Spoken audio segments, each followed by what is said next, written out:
So we're going to continue on discussing our moment of a force, but as I was uploading the last video, I saw something sitting on my desk that made me think of this, and just wanted to show you some concept. We talked earlier about if you apply, why is a moment so important? Well, because you see how this is bending, right? So, and what am I doing? I'm applying a force out here as Archimedes would.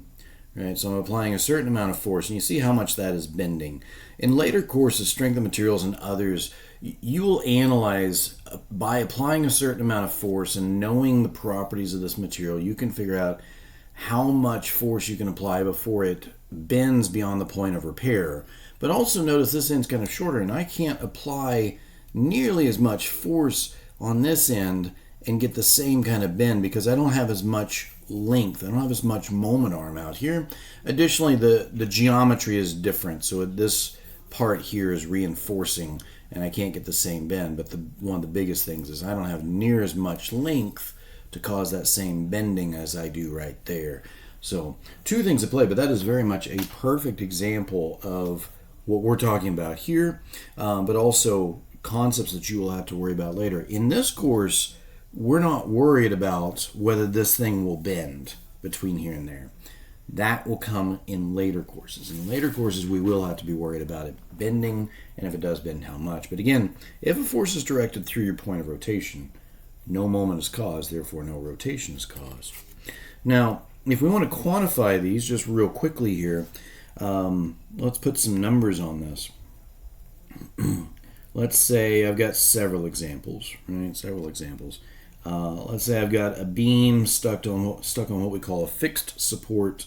We'll say that it is 2 feet from, we'll say, point 0, the origin being there.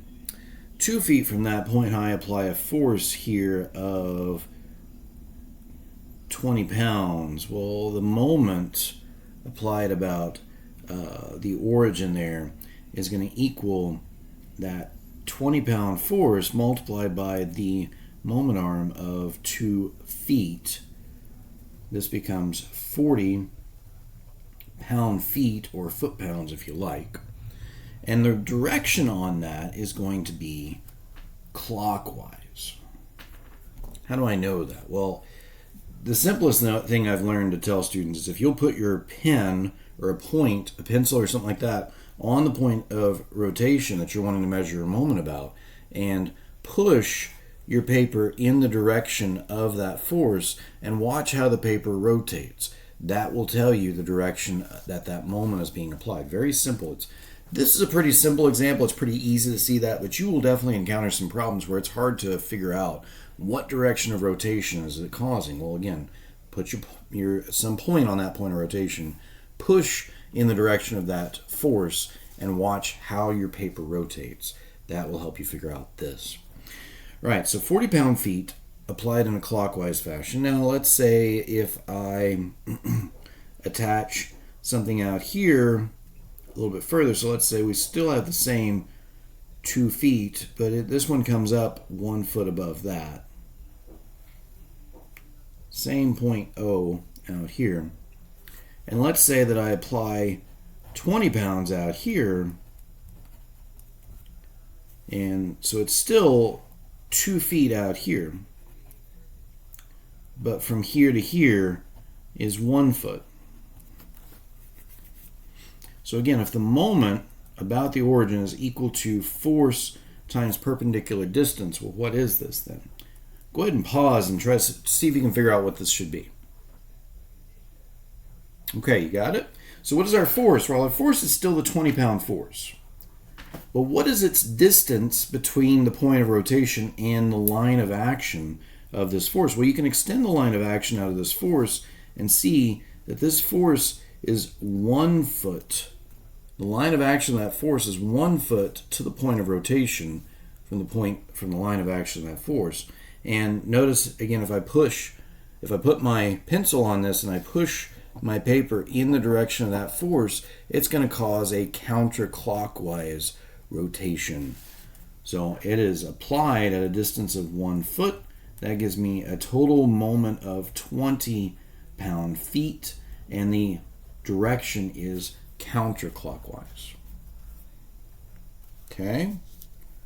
What about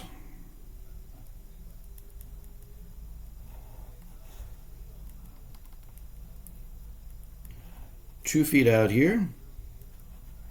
And I apply, let's go this time, 40 pounds, big force. 40 pounds there. Moment is 0. Why? The distance between the line of action of this force and the point of rotation is 0. Therefore, when I take that distance of 0 times the force, in this case, no matter, it could be 5,000 pounds. Doesn't matter. Your moment's going to be 0. Right? And then the problems can get a little more complex, we'll say. For example, another example, we're doing just a stack of real simple examples here. So let's say we have something like this. So this is not too uncommon to see things that, the geometry just gets more and more complex. So something like this. And let's say that this is 45 degrees from vertical. This length here is 1 foot. Length here of 1 foot. Length here of 2 foot. And let's say that I apply a force out here, 20 pounds. Okay. Well, what is, and this is my origin up here. Moment about the origin, of course, is force times the perpendicular distance. Force is easy, that's 20 pounds. D becomes this distance down here. D is this distance here. So what is that? Well, you've got 1 foot from the top down, this 1 foot here. And then I've got 1 foot at an angle here. So here I've got an additional, this is not a whole foot, this is 1 foot times the cosine of that 45 degrees because this side is adjacent to that 45 degrees. Right? So D actually ends up being 1 foot plus 1 foot times cosine of 45. So 20 times this distance there becomes, the total value I've got here is 34.14 or 34.1 pound-feet. The direction, again, you push, you're going to see your paper is going to rotate in a clockwise fashion. I've got this paper's attached to a pad, so it's a little hard for me to push it sometimes, but hopefully you get the idea. That's, if you've got just a free piece of paper, seriously, put your pen there, push your finger in the direction of that force, and that'll show you it's a clockwise rotation.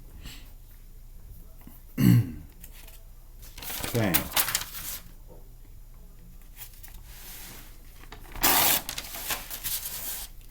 Lecture 6.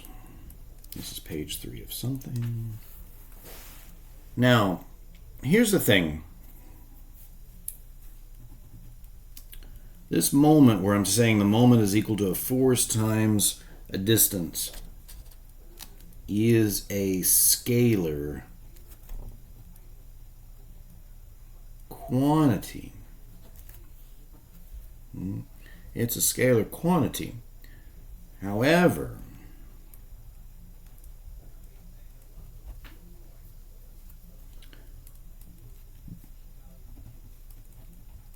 this is the magnitude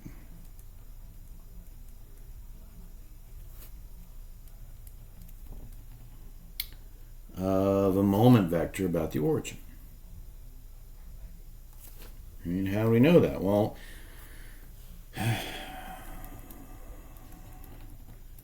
here's what we know is the moment vector is going to be perpendicular to both the force, let's say the force vector, and this distance vector. So what that looks like, we have to draw this. How does that happen? Well, the only way it can be perpendicular to both is for it to be in a third dimension.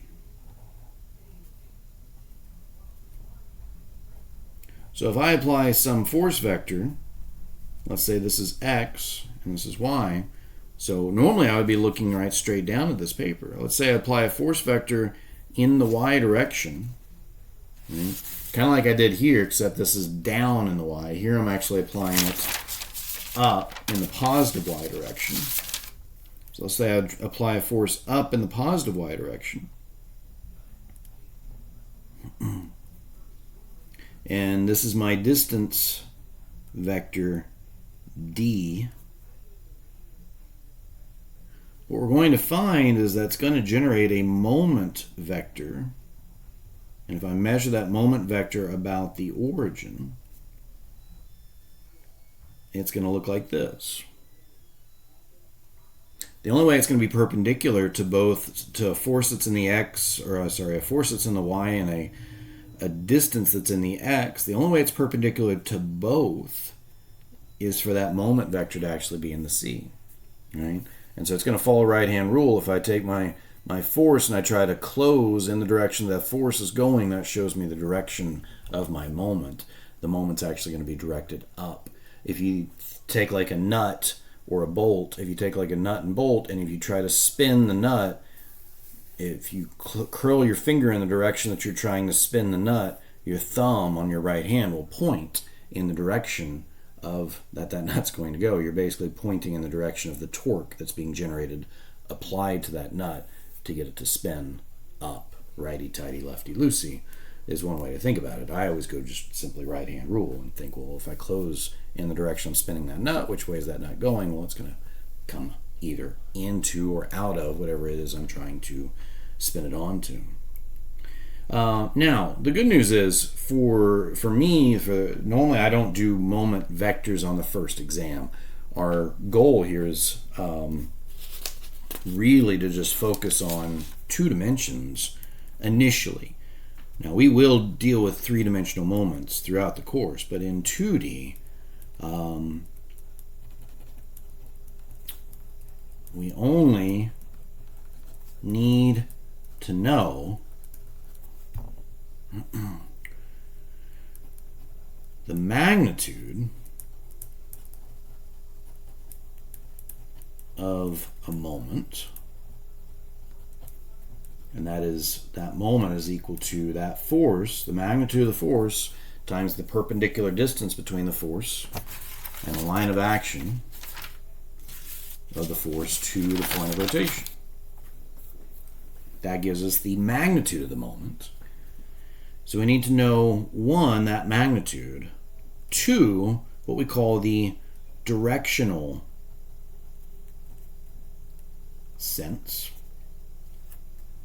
That is counterclockwise, CCW if you prefer, or honestly, we're just going to call it positive.